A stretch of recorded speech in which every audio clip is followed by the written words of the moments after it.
Om Swastiastu. Assalamualaikum warahmatullahi wabarakatuh. Shalom, namo buddhaya, salam sejahtera untuk kita semua, salam kebajikan. Perkenalkan, saya Imade Surya Hermawan, SPD MPD, dosen program studi pendidikan biologi, Fakultas Keguruan dan Ilmu Pendidikan, Universitas Mahasaraswati Denpasar. Saya merupakan salah satu dosen peserta sertifikasi dosen tahun 2024 gelombang pertama. Salah satu mata kuliah yang saya ampu yaitu evaluasi pembelajaran biologi. Mata kuliah ini memiliki bobot 3 SKS dan merupakan mata kuliah wajib bagi mahasiswa semester 6 di program studi pendidikan biologi, Fakultas Keguruan dan Ilmu Pendidikan, Universitas Mahasaraswati Denpasar. Proses perkuliahan mata kuliah ini dilaksanakan selama 16 minggu, termasuk 2 minggu untuk pelaksanaan UTS dan UAS di minggu ke-8 dan minggu ke-16. Mata kuliah evaluasi pembelajaran biologi merupakan mata kuliah untuk memberikan pemahaman tentang paradigma, prinsip, dan tujuan evaluasi pembelajaran sebagai bagian dari proses pembelajaran yang utuh. Mata kuliah ini juga bertujuan untuk memberikan kemampuan kepada mahasiswa sebagai calon guru untuk menganalisis dimensi proses kognitif sesuai dengan taksonomi Bloom edisi revisi. Lebih lanjut, kemampuan mahasiswa dalam menyusun instrumen evaluasi serta menguji validitas dan reliabilitas instrumen yang disusun juga merupakan salah satu kemampuan yang diharapkan dimiliki oleh mahasiswa setelah mengikuti perkuliahan ini. Dalam kurikulum program studi pendidikan biologi, Fakultas Keguruan dan Ilmu Pendidikan, Universitas Mahasaraswati Denpasar, mata kuliah ini diberikan tanggung jawab untuk mencapai CPL 8, yaitu mampu memahami dan menganalisis metode ilmiah dalam penelitian pendidikan, disertai dengan evaluasi pembelajaran biologi yang bersifat otentik, secara bertanggung jawab, mandiri, bermutu, dan terukur, berdasarkan asas sagile, sagulo, salunglung sabayantake, parasparos sarpanaya, saling asah, asih, asuh. CPL 8 tersebut selanjutnya diturunkan menjadi 6 capaian pembelajaran mata kuliah, yaitu yang pertama, menjelaskan paradigma, prinsip, dan tujuan evaluasi pembelajaran dalam pendidikan biologi. Kedua, menganalisis perbedaan evaluasi pembelajaran biologi lintas kurikulum di Indonesia. Ketiga, menganalisis relevansi capaian pembelajaran, tujuan pembelajaran, serta teknik dan jenis instrumen penilaian atau evaluasi yang digunakan. Yang keempat, menganalisis perbedaan dan karakteristik dimensi proses kognitif berdasarkan taksonomi Bloom edisi revisi pada ranah kognitif, afektif, dan psikomotor. Yang kelima, merancang butir instrumen evaluasi pembelajaran biologi terintegrasi pada ranah kognitif, afektif, dan psikomotor. Dan yang terakhir, mengimplementasikan uji validitas dan reliabilitas instrumen evaluasi pembelajaran biologi. Selanjutnya, 6 CPMK tersebut kemudian diturunkan menjadi 7 sub CPMK yang terkait dengan materi pembelajaran pada mata kuliah ini, yaitu pertama, mampu menjelaskan paradigma, prinsip, dan tujuan evaluasi pembelajaran sebagai bagian menyeluruh dari suatu proses pembelajaran dalam pendidikan biologi dengan terukur. Dua, mampu menganalisis perbedaan paradigma, prinsip, dan tujuan evaluasi pembelajaran kurikulum 2013 dan kurikulum Merdeka dengan bermutu dan terukur. Tiga, mampu menganalisis relevansi konten dan kompetensi capaian pembelajaran pada kurikulum Merdeka dengan bermutu dan terukur. 5. Mampu menganalisis perbedaan dan karakteristik dimensi proses kognitif berdasarkan taksonomi Bloom edisi revisi pada ranah kognitif, afektif, dan psikomotor dengan bermutu dan terukur. Yang keenam, mampu merancang instrumen evaluasi pembelajaran biologi terintegrasi pada ranah kognitif, afektif, dan psikomotor berdasarkan dimensi proses kognitif taksonomi Bloom dengan bertanggung jawab, mandiri, bermutu, dan terukur. Dan yang terakhir, mampu mengimplementasikan uji validitas dan reliabilitas instrumen evaluasi pembelajaran biologi. Dalam pelaksanaan perkuliahan, secara umum, saya menerapkan komponen DIA, yaitu Delivery, Interaction, dan Assessment, dengan metode presentasi dan diskusi kelompok kecil berbasis proyek. Bentuk perkuliahan pada mata kuliah ini dilaksanakan secara tatap muka. Perkuliahan ini diawali dengan proses penyampaian materi, Kegiatan ini bertujuan untuk memperdalam pengetahuan awal mahasiswa tentang materi yang akan dibahas dalam diskusi kelompok kecil nantinya. Proses pendalaman ini merupakan hal penting untuk meningkatkan kualitas diskusi dalam kelompok kecil sehingga mampu memberikan kontribusi dalam proses konstruksi pengetahuan mahasiswa. Proses interaksi selama pembelajaran terbangun dengan metode small group discussion. Kegiatan ini bertujuan untuk memberikan kesempatan kepada mahasiswa untuk saling bertukar gagasan secara kooperatif pada materi yang dibahas. Harapannya, hasil diskusi menjadi holistik karena mencakup berbagai perspektif dari mahasiswa. Dalam hal pelaksanaan small group discussion, saya mendampingi diskusi mahasiswa dan mengarahkan mereka apabila saat diskusi muncul pertanyaan atau kendala yang tidak dapat diatasi oleh anggota kelompok. Selanjutnya, dalam proses asesmen atau penilaian pembelajaran, dilakukan pembobotan sebesar 10% untuk kehadiran, 10% keaktifan, 25% penugasan, 25% UTS, dan 25% UAS. Secara operasional, penilaian kehadiran dilakukan dengan melihat presensi mahasiswa selama proses perkuliahan berlangsung. Kemudian, penilaian keaktifan dilakukan dengan menggunakan rubrik diskusi yang diamati saat pelaksanaan diskusi kelompok kecil. Penugasan dilihat dari kualitas tugas yang merupakan tagihan perkuliahan, di mana tagihan perkuliahan tersebut sesuai dengan indikator penilaian pada setiap pertemuan, serta dengan penilaian kuis. Sementara itu, penilaian UTS dan UAS dilakukan berbasis proyek, yang merupakan akumulasi dari tagihan perkuliahan mahasiswa pada setiap pertemuannya.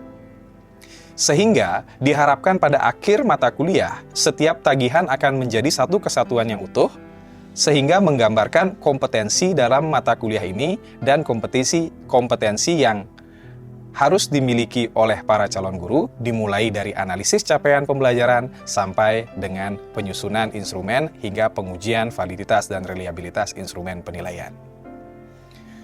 Demikian deskripsi mata kuliah evaluasi pembelajaran biologi ini saya sampaikan. Selanjutnya, saya akan membawakan pembelajaran pada minggu keempat, yaitu tentang analisis kompetensi dan konten capaian pembelajaran kurikulum merdeka.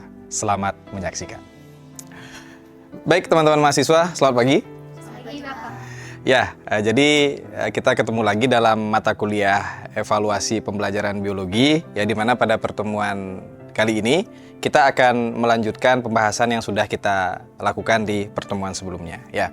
Tapi sebelum kita mulai perkuliahan, mari kita berdoa terlebih dahulu menurut agama dan kepercayaan masing-masing, sehingga perkuliahan hari ini bisa berjalan lancar dan hasilnya bisa untuk memajukan kita bersama, sehingga kita bisa jadi calon pendidik dan pendidik yang lebih baik, ya. Berdoa menurut agama dan kepercayaan masing-masing, dipersilakan. Nah, kemudian capaian pembelajaran mata kuliah dan sub capaian pembelajaran mata kuliah kita hari ini, yaitu CPMK-nya menganalisis relevansi capaian pembelajaran, tujuan pembelajaran, serta teknik dan jenis instrumen evaluasi.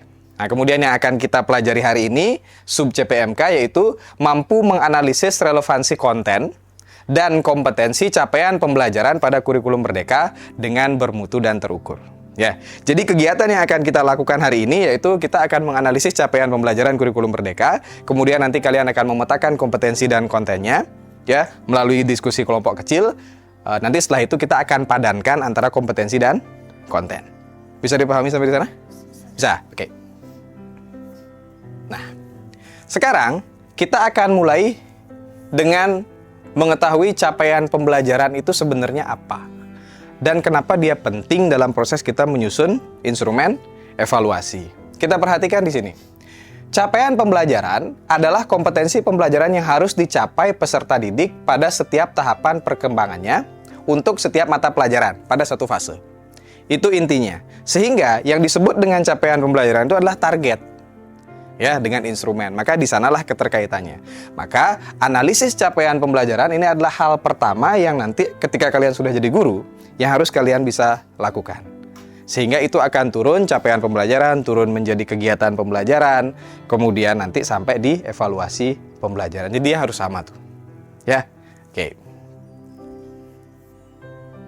Nah, capaian pembelajaran itu setidaknya terdiri dari atas dua komponen, ya, yang saya kotakkan merah. Jadi yang pertama ada yang namanya komponen kompetensi. Ya, dan yang kedua ada yang namanya komponen konten. Nah, jadi yang pertama kompetensi, yaitu kemampuan yang mencakup sikap, pengetahuan, dan keterampilan. Nah, ini ada bagian penting di sini yang mesti kalian garis bawahi. Kompetensi itu selalu ada pada 3 ranah.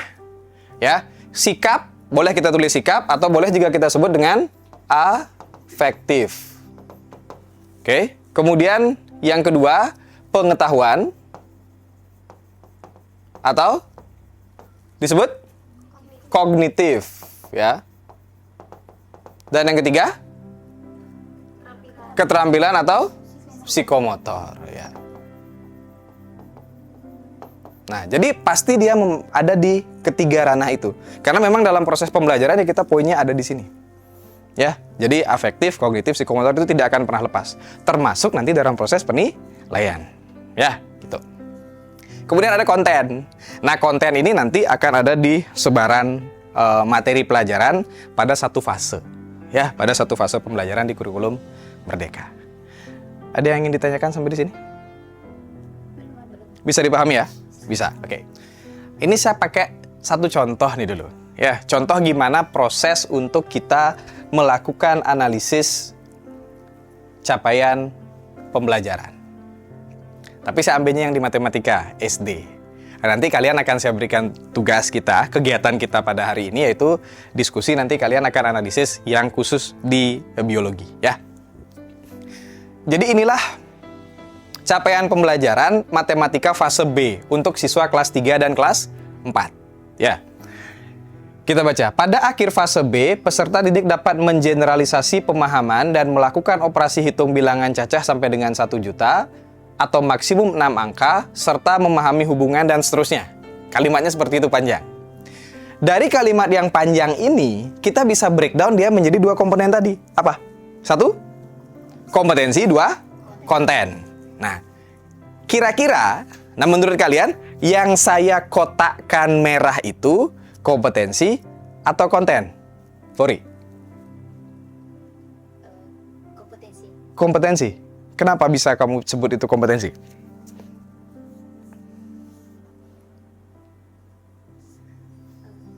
Oke, saya jawab dulu ya. Kompetensi benar. Kenapa kamu bisa sebut itu kompetensi?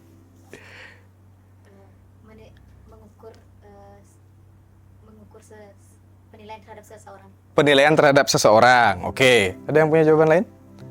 Uras mungkin? Mungkin karena semua itu masuk ke dalam 3 ranah, Pak. Masuk ke dalam 3 ranah. Ya benar. Dan yang paling sederhana kan nggak ada materi gitu, Pak. Ya udah kompetensi berarti kan gitu, ya kan? Bukan konten. Oke. Kalau kontennya apa aja nih? Dari Uras, coba sebutin Uras 1 konten saja. Operasi hitung penjumlahan, oke. Kemudian KPK dan EPB, oke. Garis bilangan konten. Apa lagi, Jas? Bangun datar, bangun ruang. Perkalian perbagian. Bentuk-bentuk tabel. Oke, betul semua. Jadi kompetensi udah dapat, konten juga sudah dapat. Oke, itu nanti yang harus kalian lakukan dalam diskusi kelompok. Oke, nah setelah kalian nanti menentukan ini kompetensi, ya ini konten, nanti kompetensinya kalian bagi jadi 3. Apa aja? 1, sikap. 2, pengetahuan. 3, keterampilan. Ini adalah capaian pembelajaran fase E untuk bidang studi biologi. Nih kalian semua nih.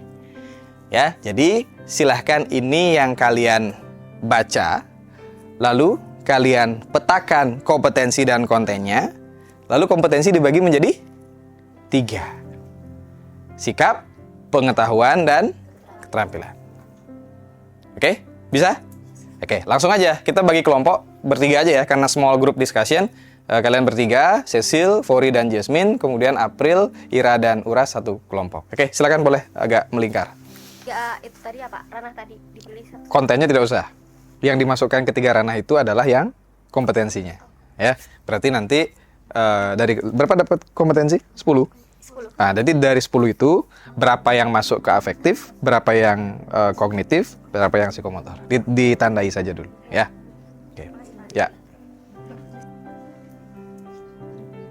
Tanya Pak, kalau dua-dua masuk dalam kompetensi bisa nggak Pak? Gimana maksudnya? Kayak mengkomunikasi masuk dalam keterampilan sama sikap. Sikap, boleh? Nggak apa-apa. Karena kan dua-duanya bisa dinilai kan, secara sikap dan keterampilan. Nggak apa-apa. Bagus pertanyaannya. Ya, ya. Gimana? Boleh nggak kalau dua konten tuh contohnya dua konten masuk di Satu kompetensi? Boleh? Boleh. Kalau memang kalian pandang itu cocok sebagai guru, boleh. Ya. Ya. Gimana? Sudah selesai? Oke, dua-duanya udah ya. Berarti kompetensi sudah terpetakan, sudah, konten sudah terpetakan, kompetensi dan konten sudah dijodohkan? Sudah, oke. Ya.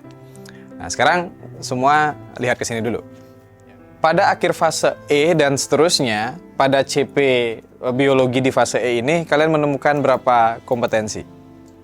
Sana berapa? 10 kompetensi di sini? 9. Oke, bagus. Ada perbedaan, berarti harus kita bahas, ya kan? Yang pertama, kita baca ya. Pada akhir fase E, peserta didik memiliki kemampuan untuk. Memiliki kemampuan itu kompetensi bukan? Kalian buat nggak sebagai kompetensi nggak? Nggak. Sana? Nggak. Ya udah bener. Memang tidak. Ya memang tidak. Oke, memang tidak. Untuk responsif terhadap isu-isu global, ada kompetensi nggak? Oke. Dan berperan aktif dalam memberikan penyelesaian masalah, ada kompetensi nggak? Nggak. Oke. Kemampuan tersebut antara lain mengamati, kompetensi nggak? Oke, 1. Mempertanyakan dan memprediksi, kompetensi. Ya, kita pecah aja nih ya. Kalian pecah nggak nih? Pecah. Oke, 3. Merencanakan dan melakukan penelitian, kompetensi. Bisa ya? 4, 5. Oke. Memproses dan menganalisis data informasi, kompetensi. Dipisah nggak? Oke. Tapi setidaknya kalian sebagian besar udah bener.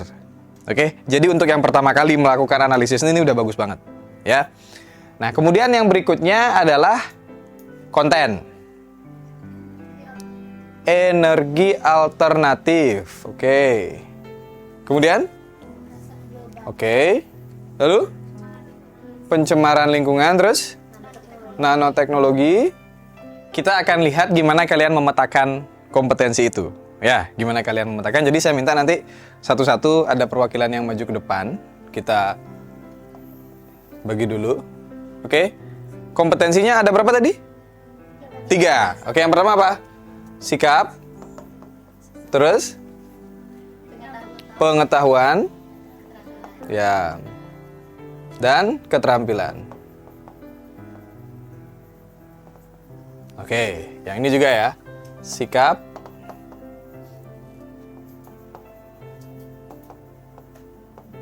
Dan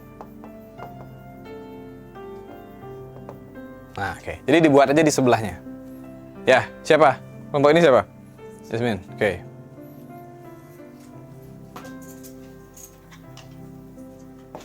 Oke.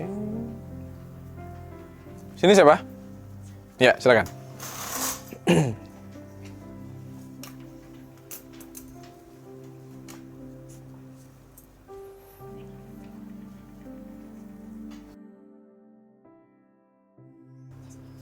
Sudah? Ya, makasih Ra. Oke, silakan duduk. Jadi, ini adalah hasil diskusi kalian tadi ya. Sama atau beda? Beda. Kalau dulu, ya, di kurikulum sebelumnya, itu semua mesti sama. Ya, kalau sekarang, boleh nggak berbeda begini? Boleh. Nggak ada masalah. Namanya aja kurikulum merdeka. Ya, oke. Sekarang kita lihat dulu dari kelompok sebelah.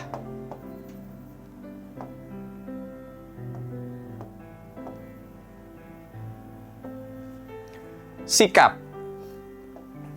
Jadi sikapnya dalam melakukan penelitian, sikap dalam mengevaluasi, sikap dalam merefleksi, dan sikap dalam mengkomunikasikan.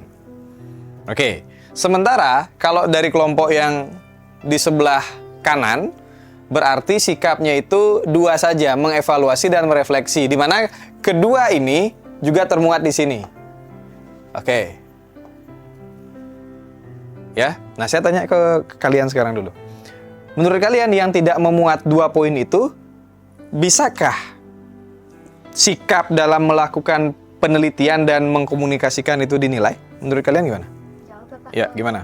Kalau dari kami, yang pertama itu kalau melakukan penelitian itu mungkin masih bisa dilihat sikapnya. Kalau misalnya di dalam lab bagaimana sikap ilmiah siswa tersebut. Tapi kalau mengkomunikasikan, menurut kami kurang, karena gimana sih kita menilai sikap mengkomunikasikannya dia itu gimana caranya, kita belum tahu seperti itu. Oke, kalau menurut Jasmine, mengkomunikasikan itu cocoknya di mana?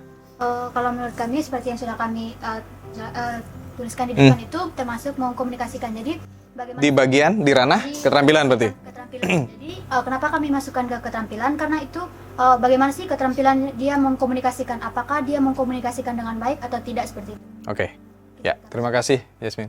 Enggak, Pak. Ah. Kan tadi kami sudah bertanya. Nah, dalam kompetensi ini bisa nggak dimasukin ke dalam ke dalam itu tadi? Ranah? Iya. Ah. Nah, terus kami juga masukin komunikasi ke dalam keterampilan. Aha. Kenapa kami juga memasukkan ke dalam sikap? Karena kan mengkomunikasi ini kan kayak banyak gitu cara-cara kita mengkomunikasi, kayak dalam presentasi gimana sikap kita baik atau tidak, sikap kita dalam mempresentasikan sesuatu, mengkomunikasikan kepada orang lain bagaimana sikap kita gitu, Pak. Jadi Oke. kami masukin nih komunikasi ke dalam sikap. Oke, jadi itu alasannya ya. Oke. Nah, kemudian artinya yang kalian sampaikan itu dua-duanya benar, ya kan? Yang disampaikan Uras, kemudian Jasmine meletakkan keterampilan mengkomunikasikan di keterampilan itu juga tidak masalah. Tetapi berarti kelompok Uras, Ira dan April itu punya perspektif berbeda tentang orang berkomunikasi. Menurut mereka, itu bukan hanya skill yang akan dinilai ketika orang itu berkomunikasi, tetapi juga attitude. Ya, itu boleh, tidak masalah. Kalau kalian misalnya hanya menempatkan ini di sini, juga tidak masalah. Ya, hanya menempatkan dia di keterampilan. Tetapi, barangkali setelah mendengar pendapatnya Uras, kalian juga ingin menempatkan itu, tidak apa-apa. Itulah tujuannya kita saling berdiskusi di sini secara kooperatif. Jadi, kita mendapat sudut pandang lain dari jawaban teman. Sehingga, oh benar juga ya, gitu misalnya. Kalaupun misalnya nanti, oh saya tetap aja begitu, itu juga tidak masalah. Ya, oke. Mengamati, memprediksi, memproses, menganalisis. Oke.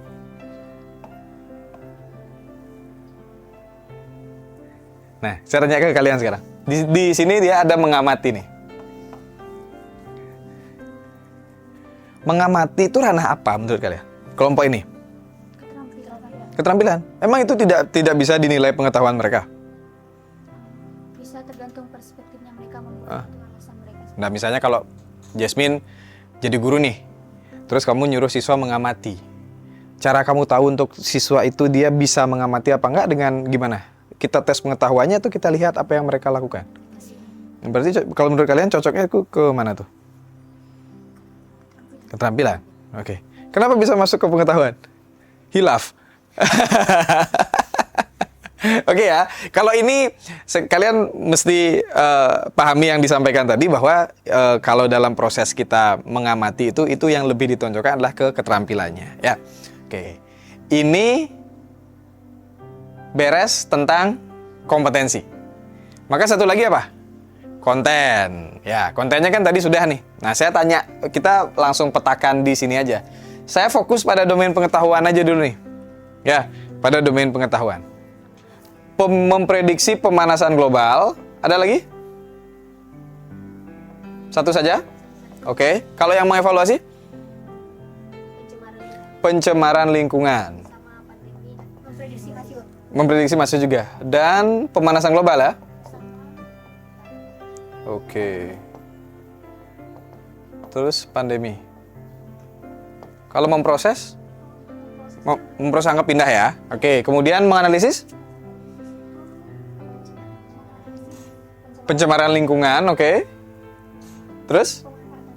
Pemanfaatan limbah, oke. Itu aja? Ya. Nah, ini contoh aja ya dulu. Karena nanti pemetaannya itu kan setiap pertemuan kalian ada tugas tagihan nih. Jadi nanti itu akan dikumpulkan minggu depan, dikumpulkan nanti jadi satu, itulah yang harus kalian lengkapi. Cuman yang kita bahas sekarang itu contohnya saja dulu. Memprediksi pemanasan global, di sini pemanasan global masuk, pencemaran lingkungan juga masuk. Nah, saya tanya ke yang tidak memuat pencemaran lingkungan nih.